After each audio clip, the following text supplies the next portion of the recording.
a second? We need to talk, like, about things like you and me. I'll be honest, it just doesn't seem to be working. When you first came into my life, like, I was so excited to spend all my time with you, but it's been a month and it's just not working out, is it? But no, like, I don't want excuses.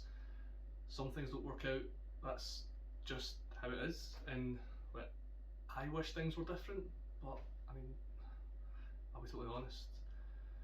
I was only attracted to you in the first place because you remind me so much of my ex. I do care about you. I do. Maybe I am overthinking this. Maybe I should just be going back to what was working before, but like, I'm just being honest. If I still feel like this in a couple of weeks, we just need to call it off. So I'm sorry.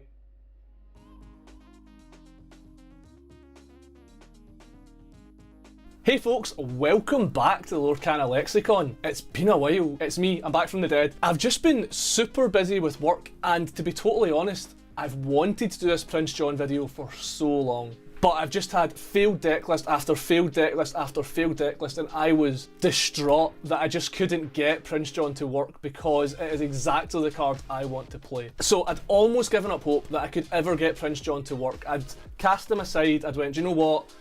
We're in this horrific purple-red bounce meta. It's just not going to happen for us, Prince John. And I took a break, and then I came back, and something sparked in my head, and I was like, well, hang on. When I played those Waste Not decks in Magic the Gathering, they were not committed to discard. They were this mid-range game plan that ground people out with discard, and I started to wonder, can we do that in Lorcana? And if there's anything I got good at in Chapter 1, it is grinding folk out in Lorcana. So here is a mid-range deck list that can abuse Prince John to guarantee itself late game dominance. Let's have a look at the list.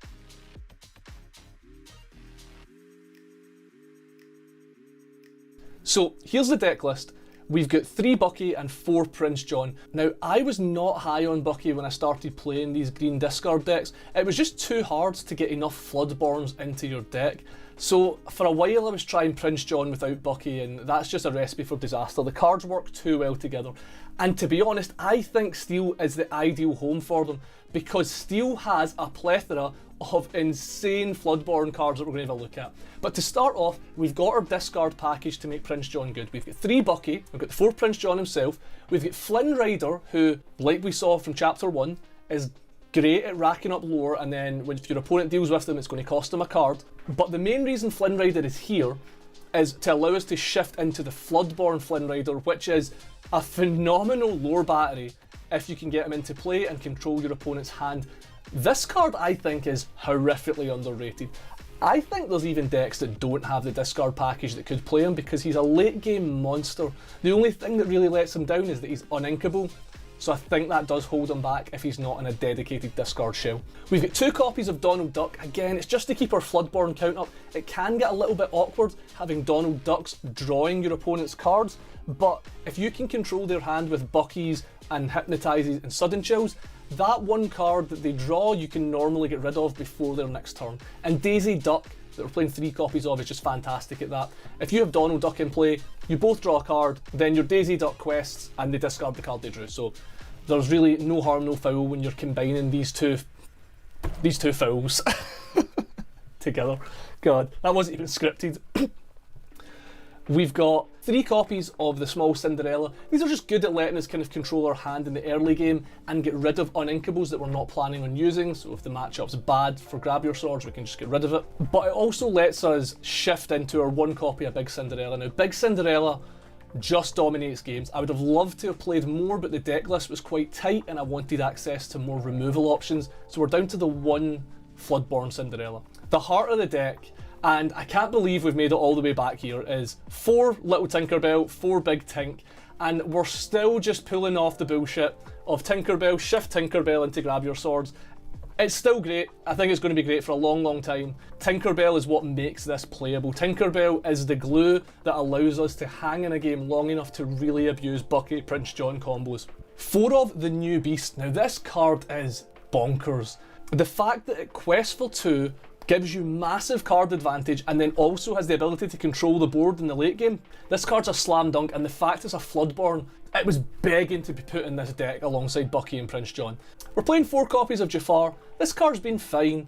It allows you to control the board. It gives you a good aggressive play on turn 4, because obviously Flynn Rider doesn't really have the stats. He's more there to win the game. Donald Duck, you don't want to run out too early. So having access to Jafar allows you to get some profitable trades when he draws you some cards, and also just trigger your Bucky on turn 4 pretty consistently between our 10 4-cost Floodborns. 3 copies of Hypnotise.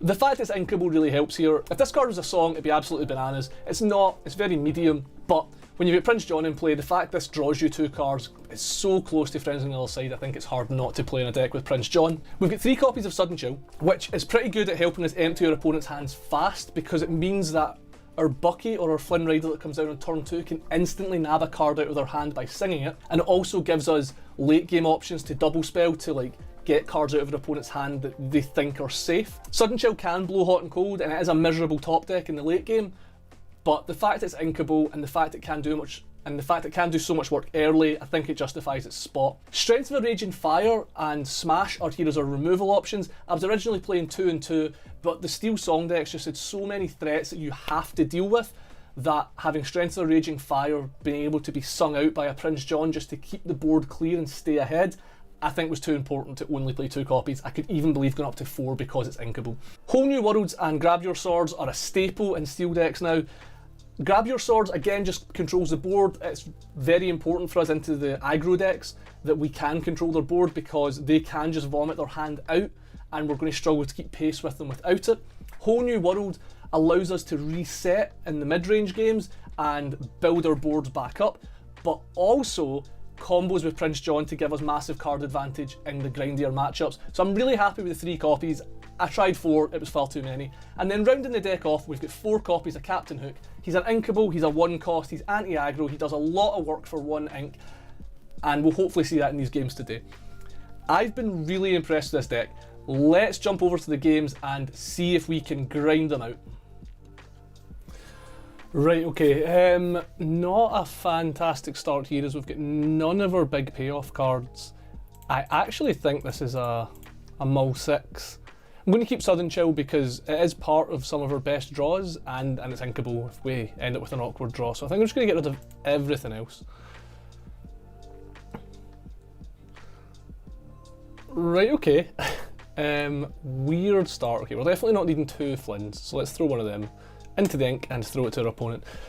It's interesting because we do have lines here of just going like Cinderella into Big Cinderella and just playing that kind of game plan. I don't know, we'll see what we're up against before we make that decision. This is less appealing into a red deck, you know, that can just Dragon Fire it. Okay, yellow, well there's Bucky. So Bucky makes me... we don't have any Floodborn though, which is the only awkward thing about running out the Bucky here, outside this Cinderella. I think we just get rid of this Hypnotise and get our little Cinderella out here. So let's... okay, we don't need our second Bucky for sure. Let's get rid of that. Go! So we've just seen 2 Amber cards.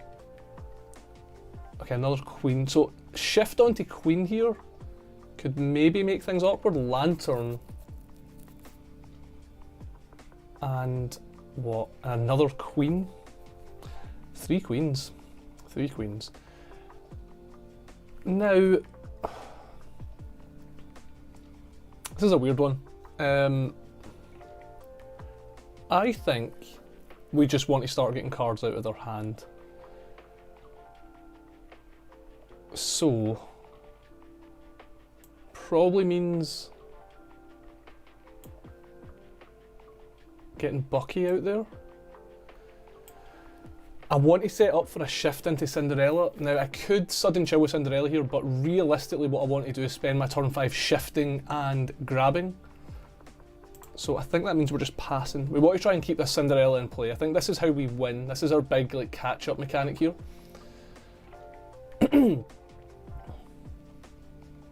Okay, there's the shift. So we were right not to like put our Cinderella on the line. Now we could get totally blown out here by a grab your swords. We've not seen any other colours that aren't.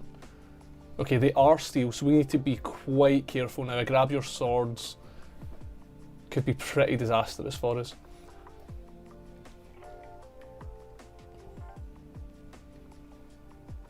They might just, if they've got it, they might just go for it. If they go for it, we're going to be able to get their last card and then try and stabilise on a beast. Okay, they are respecting the big Cinderella, which says to me, okay, that's really good. Okay, right, we need to get off this big Cinderella plan. But we do get their last card off this Floodborn here, which is great. Bucky already doing work. We can probably ink this next turn now. Maybe should have inked it that turn, but to be honest, I think Cinderella's going to be hitting the ink well anyway. I don't see us really getting to 7. It'll be an interesting turn next turn, because we could just get rid of this Bucky. Right. Yeah, we could, if they just quest with everything, we could just get rid of this Bucky and then grab your swords to clear their board. We'll see what they play, but we've got them down to, they're stuck on 3 ink, I guess 4 ink, and they're playing off the top. Nice, and now they don't even want to play cards out. So I think now we're just in the world where we are getting our beast down and we're just going to try and ride this beast to the end of the game. I'm struggling to imagine what their outs are going to be now. Okay. Just hard play another queen. Beast just doing everything we want him to do. We could get another beast down. I do want to try and start closing the game though, which I think Flynn Rider is going to do quite well. So we don't need this sudden chill, because if they do hold a card here, Bucky plus this beast is going to get that last card out their hand. So they can't hold anything. Anything they play, they have to just ink it or play it. So this Flynn Rider's just going to be questing for 4. Okay, there's the grab your swords, but fortunately it doesn't really do much on this board. So let's just trade this off, get a card. And we're just going to quest with Flynn Rider, put another beast into play, and ride this Flynn Rider right to the end of the game, I'd imagine.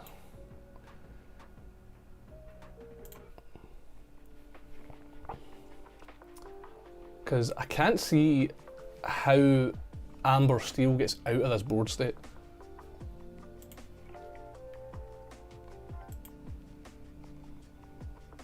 It's definitely going to be difficult. And that's the power of just playing these good mid-range cards, you know? Like, Bucky obviously done quite a lot for us here, but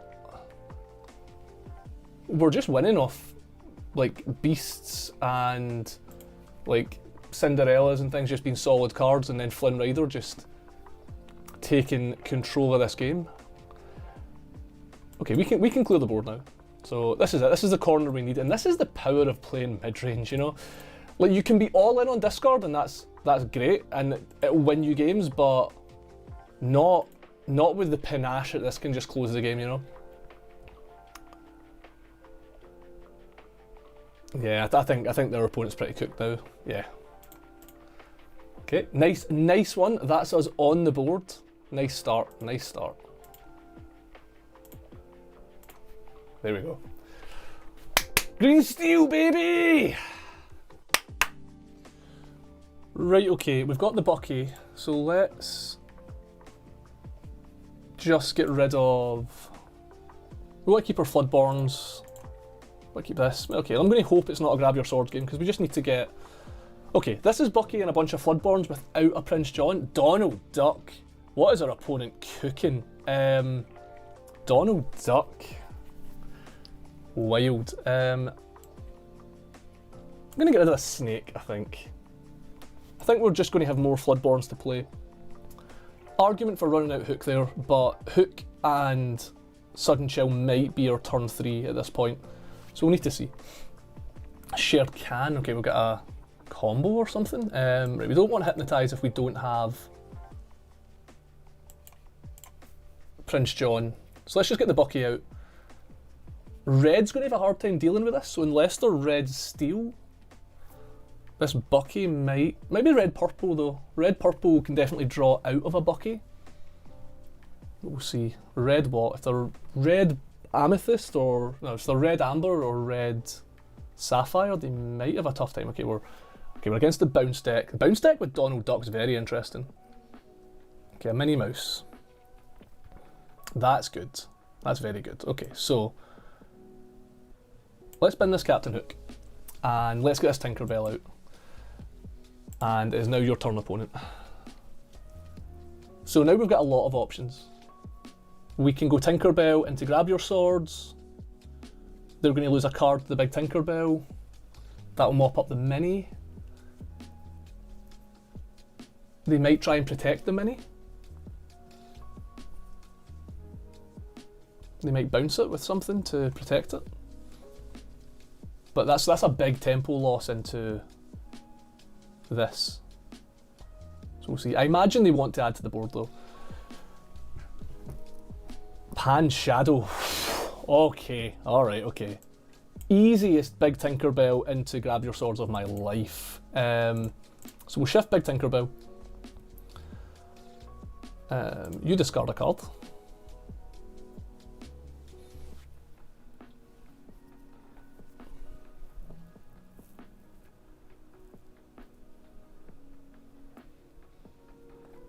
What did we get?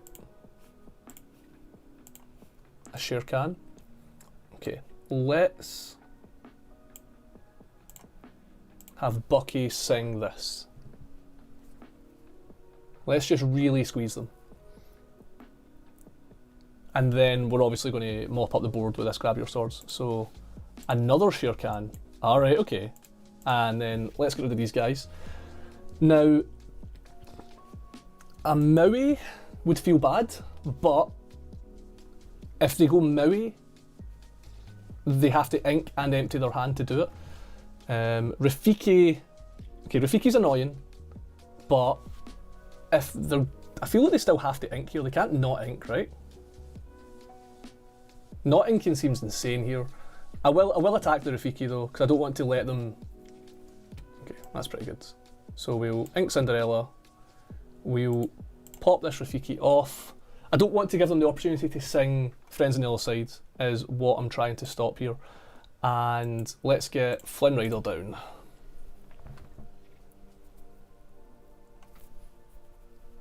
So we're hopefully going to be questing for 5 in our next turn. Rabbit, okay. Question for 4. It's going to be, yeah, they have to ink. And then they can maybe draw out of it. Okay, so they did have the Friends on the Other Side, so I did make the right call.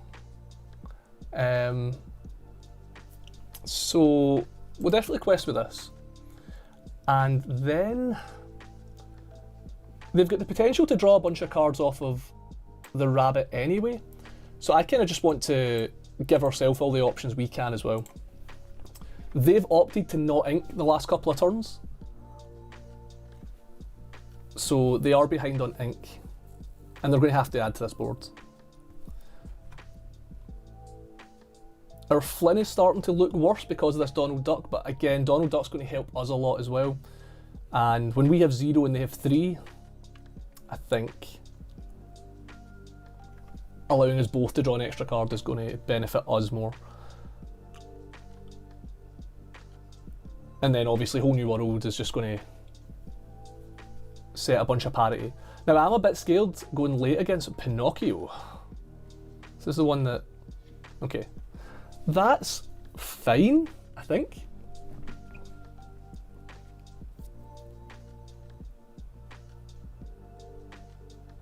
And I'm not really worried about putting the damage on this. Ah, I can't, okay. I was going to say I'm not worried about putting the damage on this so I can have Flynn Rider clear off this Pinocchio, but I can't. Now, bounce the Pinocchio? Minnie Mouse. Well, Flynn into Minnie Mouse is actually pretty good. Flynn trades favourably with Minnie Mouse. And we're both going to draw. Okay. let's just play out our hand. I'm not super worried about ink. That's good. Is it better than the thing that discards every turn? I don't think it is. I think it's more important for us to get on board and bleed their hand. So that's what I'm going to do.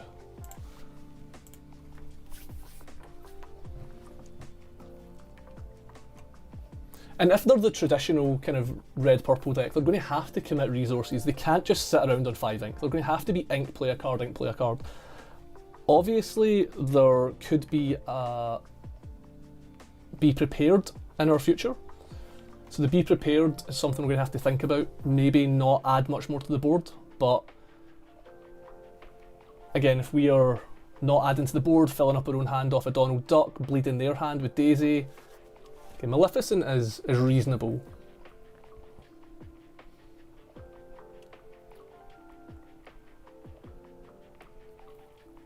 Characters with the... So, okay, this makes sense with the Pan Shadow. They're not a traditional bounce deck. They're playing some of the bounce package, but they're not a traditional bounce deck.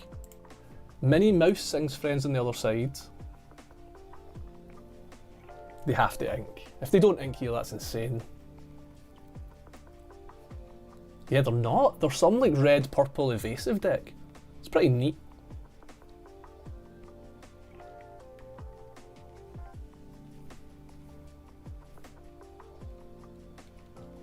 I did try to build a deck similar to this actually, but I just felt like you were worse than red-purple. Beast is real good. Every time I draw this card, that's what I say though. Maybe Beast is just a very good card, right? Daisy Duck, go first. Yeah, they didn't do anything with Pinocchio. Now, I wonder if it's better to get the Beast down or to optimise our Flynn Rider now. I kind of think I just want to get the Beast down. We are playing into Be Prepared. Are they going to have Be Prepared?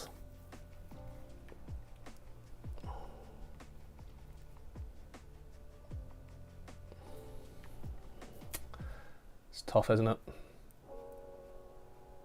Nah, okay. Let's not play into Be Prepared.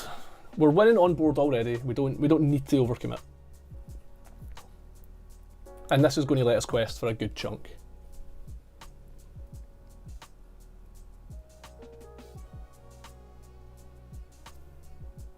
They are sweating, which makes me think they are maybe looking at a Be Prepared now and being like, is it worth keeping this uninkable when I'm losing so much of my hand to just try and get there? Yeah, TikTok opponent, come on.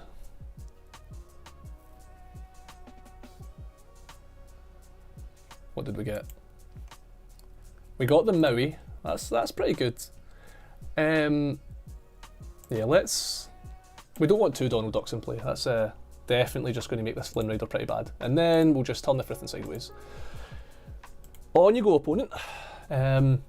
So we're not... Well, we could be threatening lethal if they empty their hand. Obviously, a Peter Pan Shadow can deal with Flynn Rider, so we need to be careful of that. But I think they are going to have a hard time clearing this board. And if they're going to start putting Peter Pan Shadows and their evasive cards into play, then I'm very fine with them.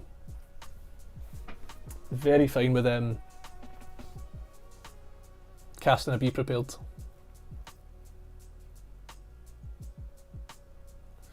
I don't know why this Daisy Duck's not a Floodborn. How good would this deck be if this Daisy Duck was a Floodborn? This is a Dreamborn. I guess just the game mechanically says you have to shift to be a Floodborn, but I don't know. Right, okay, so now they're gonna draw a bunch of cards.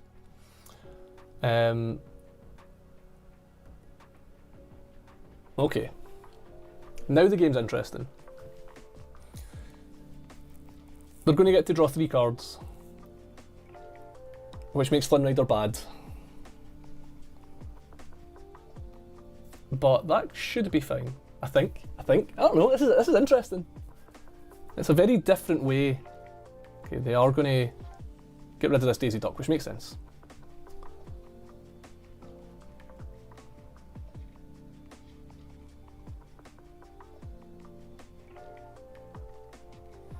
And I wonder if this Minnie Mouse just attacks for the card. That would make sense to me.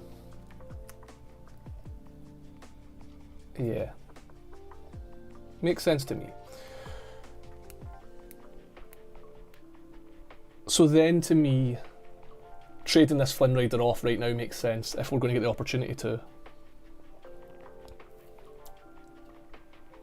Ah, that's interesting. That's cool. Yeah, let's draw cards. Daisy Duck's good. And what's our next card? Captain Hook. Okie dokie. So I want to limit the amount of cards they can draw. So let's get rid of that. And I think questing with both is fine. And then we're just going to put down the Beast to keep us ahead on cards. We're just going to put down Captain Hook to mop up the board or prevent them from questing. We've still put a reasonable amount of pressure into play. They're going to need some rush, I think, or the Be Prepared that we talked about. So maybe I should have played Daisy Duck and had the Beast for the post Be Prepared to get us back into it. That was maybe better. Yeah, if we're playing with Be Prepared, that was probably better.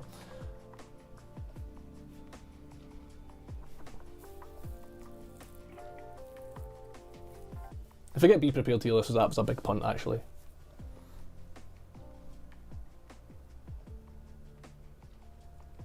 But anything outside of Be Prepared, then I feel pretty good about the Beast. Like, even if it's a Dragonfire, even if the Beast dies, that's fine. It still gets a card out of their hand. But if the Beast survives and we get to draw 3 cards, I'm feeling great. A funny feeling it's not surviving though.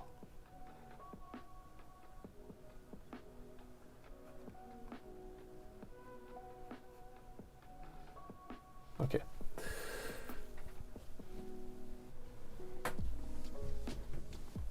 Okay, Hook down.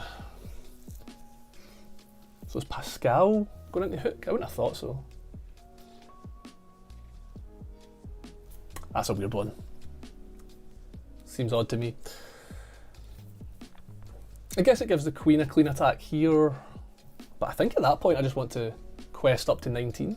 Oh, that's cool. That's actually quite a neat little package. Like if you're already trying to make these Pinocchios good. I wonder if they play the other Pinocchio. This deck's pretty neat. I'm going to try this deck.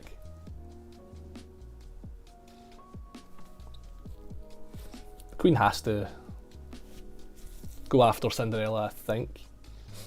No? Okay, so how are they dealing with this Donald Duck?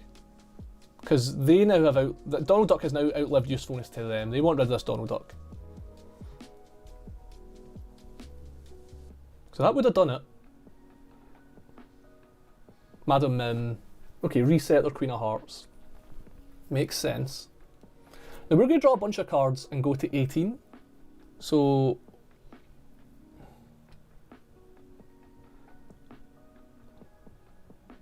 don't hate this.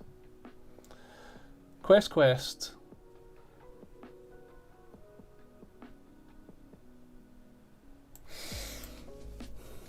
Yeah, okay. That's what we're doing. Quest. Put 2 things into play. Don't Be Prepared, we can't play around it anymore. We're too far behind.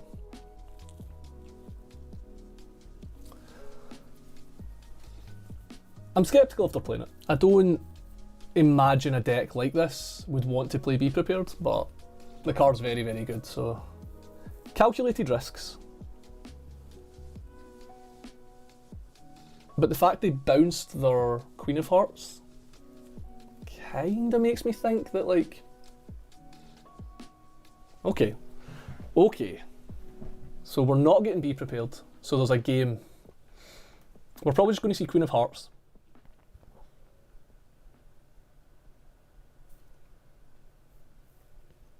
And this trades here, this trades here. That's still lethal. Maui, okay, Maui's good, okay. But Queen of Hearts means that they... Not having Queen of Hearts means that they're not drawing cards. And then they lose their Jiminy Cricket as well. Interesting. I'm assuming they've got no hard removal, because if they had hard removal outside of using these Pinocchios, now the question is, do I want a card or do I want to present lethal? Does only quest for 1. So I could eat the Maui and draw a card, or I could go to 19. I guess it depends what I draw. It really depends what I draw.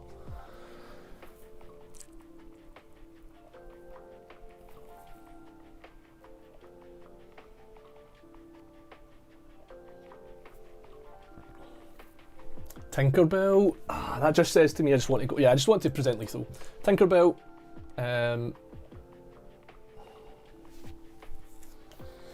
I'm so greedy, I want to eat this Pinocchio. I think I just go to 19 though, they're so far away from actually winning the game. I think I just want to go 19, because now as long as I can keep drawing threats,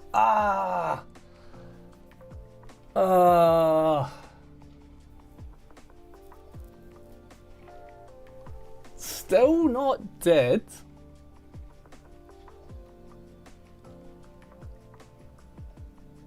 How are they going to answer this this Tinkerbell though? They've knocked it down. They can draw some cards, but they just don't have the ink. Oh, yes! Wow! Love it, love it.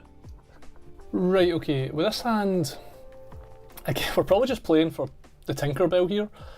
So, grab your swords is good. I'm reluctant to throw back Inkables, but I just don't know what this Daisy Duck's doing for us in this hand.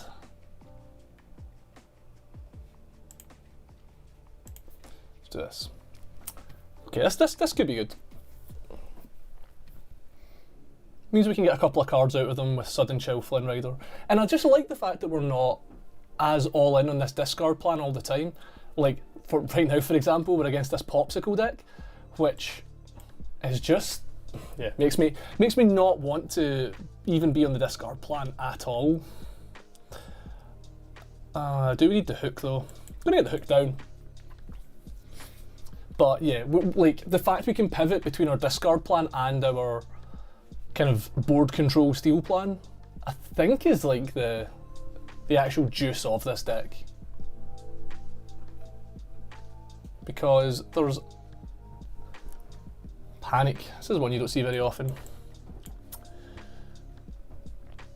Well, this character has 5 more attack. He gets +2 lore, okay. So if you can make him big, so we're going to see like an Alice support style strategy? I don't know. That's interesting at the very least.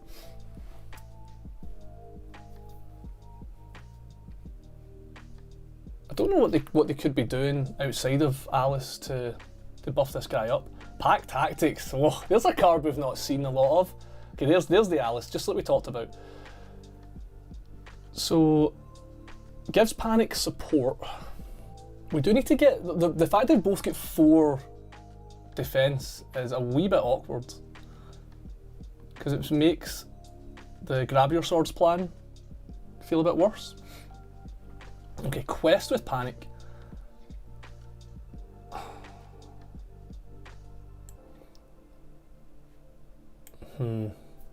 How all in on Smash are we? Right, I think we have to get this Panic off the board. So let's set about that. These guys can double up to get his Panic off the board. I'm happy if Alice attacks either of these. We're not sudden chilling anymore, because if we were going to sudden chill we would have sung it. So we're just getting Tinkerbell down and throwing it back. If Alice comes in on Hook, these can finish off Alice, which is fine.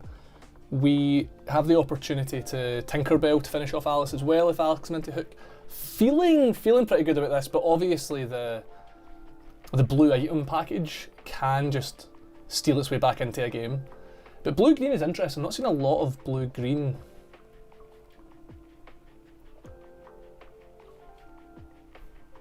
Wait, what? Oh, they see our hand, right? That's how that works. So they know what we've got now. Which will maybe make them more inclined to not play something else, which again I think I'm okay with. No attacks. No attacks is pretty good for us. So I think what we're going to do, what we have to do is we have to ink this Smash for one. Now this Flynn Rider isn't very good, so we're just going to shift the Tinkerbell. Maybe could have Maybe could have looted away one of these before we did it. But I think we just want to start getting on board. Now, I am a little worried about like a Hades or a freeze here. Like, I know it will be a let it go at this point in the game. But if there is a let it go here, it will at least give us the ink we need to get back into this game. Now, Cogsworth. Okay. That's a bit annoying. Now, I guess we just get a free quest here. Cogsworth having ward is annoying. And other things have resist 1. I would love to get this beast down, but I don't think we have the luxury of it. They are unlikely to be able to draw out of this, so let's just keep getting on board. They might be able to get this Tinkerbell this turn, but it probably involves making their Cogsworth vulnerable. And this Flynn Rider obviously disincentivises them attacking this one. This card's quite underappreciated. I know it can be awkward at times with the being uninkable and sometimes doing literally nothing, but it just makes your opponent play in such a weird way. Another Cogsworth. Okay, so... Okay, now this is odd. Now this is an odd one. Attacks are now pretty weird.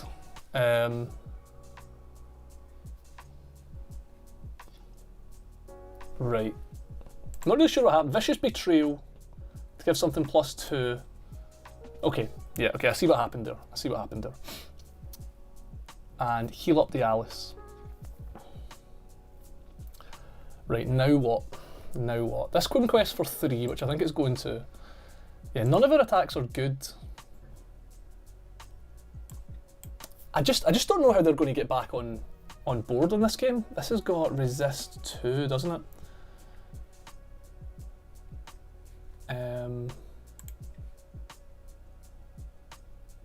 Well, it's awkward that you can't see it. I'm pretty sure it had resist 2. Could run in here, get 2 damage out of the Cogsworth. Is that worth it? Probably not. It's probably better just to have this as a... Because I don't think they're going to be able to ping this hook. They definitely can't deal with this Flynn. And if they want to deal with this Flynn, they're going to have to empty their hand.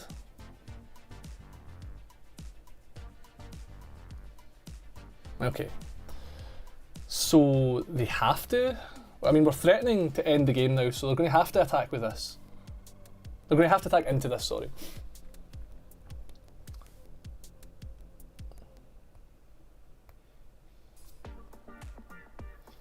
Yeah, no discard.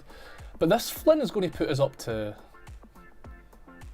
a lot, and they're not threatening to end the game going back the way. I don't think.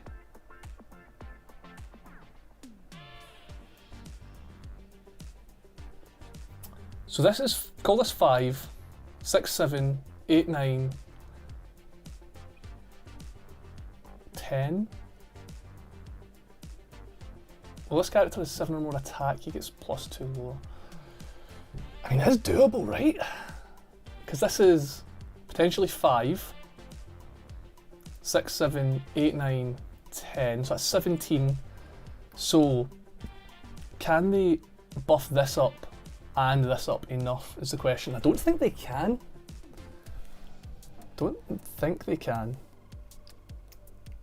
And we are going to be able to remove a Cogsworth if we have to. And I think we do have to the more I think about it. This character, whenever you play an action, this character gets +2 attack. Okay, so we probably do need to remove a Cogsworth here.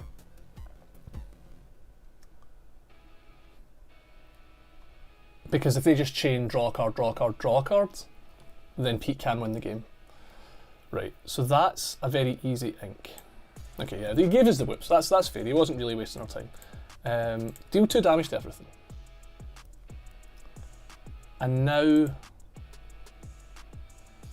go after Cogsworth. Twice.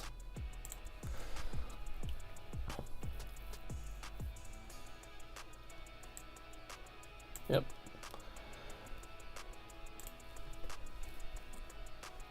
Right, go and pray. Okay, go on, do it for opponent. If your deck is going to do something insane, I better see it right now.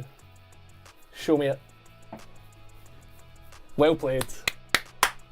Chalk it up. And that's what I was saying, this is the beauty. The fact we can pivot between being a discard deck and just being a mid-range deck just means in the matchups where the discard plan is bad, we still have a game plan. I don't like the way he's hovering this though. That well played. Ah, okay. Rack him up. Next game.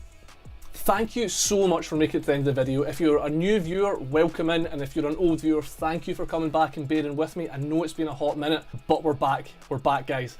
This deck is an absolute blast to play. It's the most fun I've had with Chapter 2 Constructed. I highly recommend you go check it out. I think it's got game against everything. Is it better than Purple Red? Probably not, but nothing is. So we just need to have a good time until Chapter 3 comes out and we can figure it out. If you did like the content, please give it a like, and if you've got the time, give it a little comment. Both of those help me out tremendously and really help the channel grow, so if you can support me, that would be awesome. Again, thank you for your time, and keep thinking happy thoughts, folks, and I'll see you for the next one. That's what action means. It doesn't. It doesn't. It doesn't. We can use this on bleepers then.